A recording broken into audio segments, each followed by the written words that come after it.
Obviously, you notice I have my goggles on today.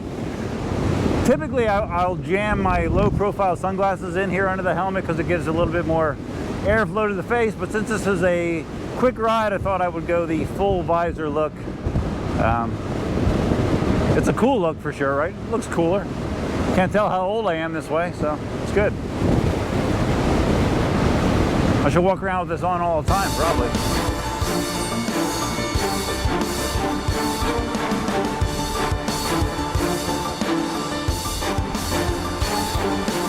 Hey, what's up, Duff here? Yes, I know you can hear me because I actually checked the audio this time. Any of you that saw my last video about on my T4 range test, my camera dropped when I was out at Ave Maria. It landed on the right angle connector that goes between the Rode Wireless Go and the GoPro, and it trashed the audio from that point out. So like half of the audio on there was unusable.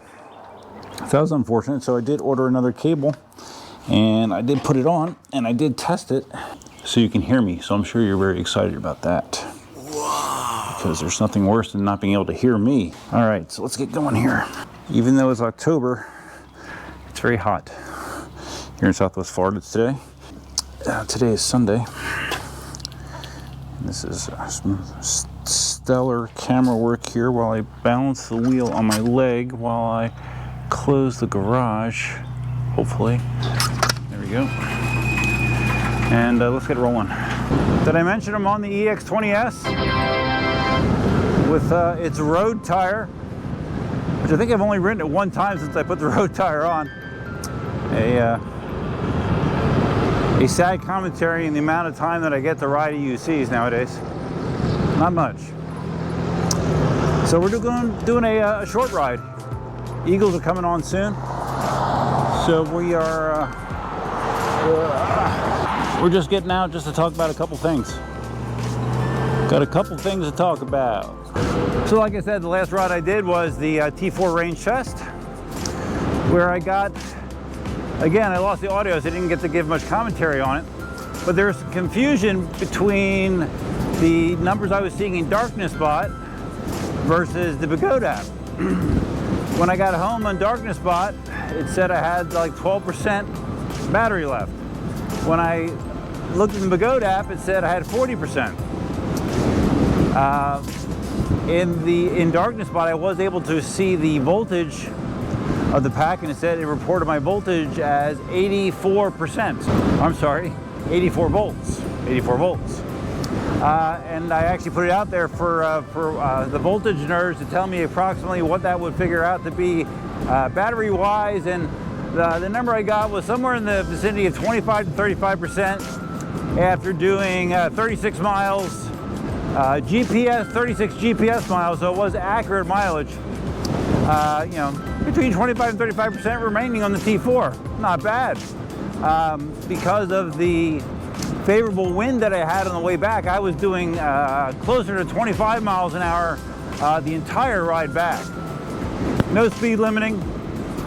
So the T4 actually performed better than I hoped. I was worried originally when I left that it was going to not even have the battery to get me there and back. So that was definitely not the case. So T4 did fine. I would say you could, going the speeds I was going, between 20 and 25 miles an hour, you could reasonably get into the mid-40s range-wise. I would say that would be reasonable based on my riding conditions. I had one comment on my T4 range test from a guy who says, WTF, man. All you do is go to the same spots all the time, man. Blah, blah, blah, blah. It wasn't quite that annoying, but yeah, that was the general gist of things. Like, Duff, you always go to the same spots, blah, blah, blah. And I pointed out to him, actually someone else pointed out to him prior to me seeing the comment, that when you're doing a range test, to do accurate comparisons to other wheels, you want to be going the same course under the same conditions as much as possible. That's why all my range tests head out towards Ave Maria. It's a minimum of 35 miles, and similar conditions, long straightaways, headwind normally one direction or the other. So it gives me a pretty accurate way to compare one wheel to the next. But you already knew that, right? I have to admit, with the CX-20, I am still a little bit scared to turn it. You know, like doing a slow speed, you know, trying to do a tight turn, which I'm not very good at. I'm a little scared just because of the weight. I'm always scared that it's gonna tip too far for me to be able to bring it back, just because it is 105, 108 pounds. So, of course, it's the kind of thing that gets better with riding a wheel more. So, just something else I need to attribute more time to. If you would have asked me this morning if there was any way I was going to get out and ride at all today, I would have said no effing way. Yesterday I literally spent every minute of 6 hours out in the yard doing trimming cabbage palms, trimming areca palms, trimming brush, and I was just beat up, you know, off and on ladders. I was really, really hurting, and I still am. My right hand, like that's why I'm holding you in my left hand right now. My right hand, from holding the Sawzall, the vibration, like I have like no closing strength in this hand. It's pretty beat up, and this is my pickleball hand, man. So how am I gonna hold a paddle if my hand doesn't close? So hopefully that heals up quickly. But it was just ass-busting work. All right, let's go to the right hand. We'll try again. Ass-busting work. Cut everything, you know, cut hundreds of limbs, and then you have to get rid of it all. So I get rid of it by throwing it in the truck and driving it back to the fill pit, and then dumping it back there. So it's the kind of work that really, at this point in my life, I should be paying. Whoa, a little windy. I should be paying someone else to do. And I do actually pay someone to do the majority of the trimming, and just doing that portion of it took me 6 hours. So, yeah, just me complaining. You know, you're used to that, right? You may be saying, Duff, where the F are you? Where are you, man? I'm at the streets across, when I cross Amalfi Road, the back streets over here. This is the area that I typically do speed tests in. I've flown the drone over here a number of times. It's, you know, it's the way you go to the swamp as well. So yeah, that's where I'm at. Like I said, this is going to be a quick ride. The Eagles are playing at 1 o'clock. I don't have a lot of time to ride around. Oh, I did want to mention though, I am wearing my my Nobleman gloves. Yeah, I'm not wearing them just because they were given to me. I was wearing them because they're comfortable, even though it's freaking hot out. They're comfortable. The air is flowing right through them. My hands don't feel sweaty, and it protects my hands. A big sore spot in my my protection scheme is I never protected my hands. Unless you're incredibly lucky, if you go down on your wrist and you can arch your fingers up so they don't make contact with the asphalt, your hands are going to get screwed up normally. So this is a way to protect my hands. And as always, a link to Nobleman's site is down below. Use the code DUFF to get 5% off your order. Obviously, you notice I have my goggles on today. Typically, I'll jam my low-profile sunglasses in here under the helmet because it gives a little bit more airflow to the face. But since this is a quick ride, I thought I would go the full visor look. It's a cool look for sure, right? It looks cooler. Can't tell how old I am this way, so it's good. I should walk around with this on all the time, probably. Okay, as I mentioned, I'm riding the EX20S today. And when I talked about why I bought this wheel in the first place, it all came down to what I said that I always wanted. I wanted a Sherman with suspension, you know, something with the range of a Sherman, but that had suspension that made the ride experience less severe for someone like me that has, you know, a lot of aches and pains, generally speaking. That's why I wanted the EX20S. And you know, I've only ridden this wheel maybe half a dozen times, to be honest with you. I have limited riding time, if you haven't figured that out yet. So yeah, anyways, this was my Sherman with suspension, right? Sherman with suspension. Well, you know what? Now they have a Sherman with suspension. It's a real thing. The Sherman S. I've been watching the features on it. I've been watching the feedback on it, and most recently I saw EV's video on it. They got an early model to do some testing on, to give veterans some feedback on. And Lucas and Bradley, they freaking love the thing, man. They love it. Love it. They had like it was like a 45-minute video, I think. I didn't watch the whole thing, but I saw a good portion of it. And it just kind of reinforced how good this wheel is probably going to wind up being. So, you know, because I give a lot of rational thought and I'm real slow to make decisions, I sat there after watching your video and I thought for about, I don't know, I think I timed it like 43 seconds. And I'm like, screw it, I'm going to put a deposit on the Sherman S. I did. Yeah, through E-Wheels, you know, through Jason at E-Wheels, put a $1,000 deposit on. Right now, their site is saying hopefully delivering December of this year.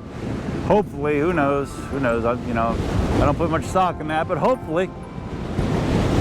So I will actually have a Sherman with suspension. Yes, I will. The suspension, it's a suspension more along the lines of the V11, more along the lines of the V13, but their feedback was it was really comfortable, high quality shock. It's an oil shock, not an air shock, and yeah, I'm doing it again, buying a Sherman S. So I will be selling my original Sherman, which is still for sale, my Sherman. My V12, which I have not really officially listed yet, even other than talking about it on video. And yeah, I'll probably be selling the EX20S as well. A very low mileage EX20S. Yeah, because I mean, what's the point? If you know the Sherman S has the same battery size as the EX20S. So yeah, I'll have 3 wheels for sale. I currently really only have 1 actively listed anywhere, but there will be 2 more joining it at some point. And I don't know that I want to sell the EX20S right away, because again, ETAs are ETAs, and in the EUC world, ETAs are not anything that you can definitely be assured of. But yeah, if I got it in December, that'd be sweet. Happy or Merry Christmas to me, right? That would be my my huge, ridiculous Christmas present to myself.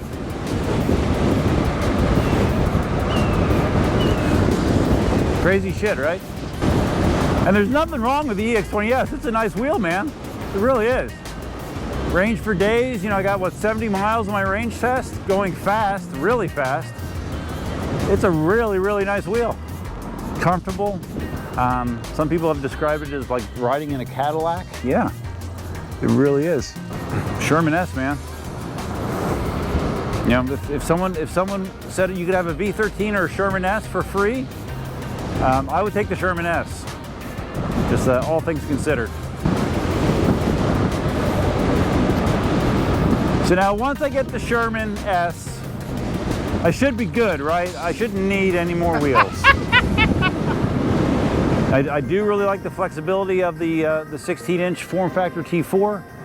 That's going to get a lot of use. Oh, one thing I wanted to mention regarding that, I got an email from Alien Rides. Oh, hi, Hawk. Hi, Mr. Hawk. This past week, they are replacing all of the T4 motors of the Batch 1 T4s, which is great. I think that's great. The email said that they only had like a 5 to 8% reporting of failures in those T4 motors, but they are getting new motors for everybody, sending them out to everybody. So, yeah, my experience with Alien Rides has been very, very positive, and I think that's a great proactive thing that they're doing. So, you know, they'll send me the motor. I have no problem putting it in myself, and we should be good to go. My T4 should be good to go. What are you guys doing here? Got buzzards hanging around. So yeah, I thought that was a really great thing that Alien Rides is doing. Now, if only KingSong did the same thing with the S22 motors. And while I'm giving shout outs to dealers, I saw the video that Rev Rides put out regarding their procedure for pinning the S22s. You know, how they're taking it to a professional machine shop. They showed the entire process, which I thought was pretty fascinating, what they're doing to pin those motors. to make them safe. I think it's great. I mean, talk about going out of your way for your customers. That is an awesome thing that they're doing with the S22 motors. So huge kudos to Rev Rides. Just doing a quick loop or two here around the park. I was actually just here probably less than 2 hours ago with Elsa. Just taking her for a quick walk here after I got coffee. Here we go. Let's do a curb drop. Oh. That actually did not feel good because my back is definitely tweaked from all that work yesterday. Oh, that didn't feel good. That was a dumb idea. I mean, the suspension did its thing, but I think my back is in a very fragile state right now. All right, guys, so I think I'm gonna sign out here. A riding sign out, something a little bit different, doesn't happen very often. If you found this video interesting, please give it a big thumbs up. What do you think about me putting a deposit on a Sherman S, huh? Crazy, right? Oh. Ask Mike in Tampa about impulsive EUC buys. He has a lot of experience in that as well. Feel free to leave your comments, suggestions, ideas, and thoughts below. If this is your first time visiting the channel, please consider being a subscriber. And if you're going to subscribe, you can hit the notify bell that's over there somewhere. Yeah, I don't know. I just can't stop buying wheels. But I just need to start selling some wheels, right? Need to put more priority on selling some wheels. So that's all I have, guys. Hope you have a great rest of your weekend. And until next time, Duffman out.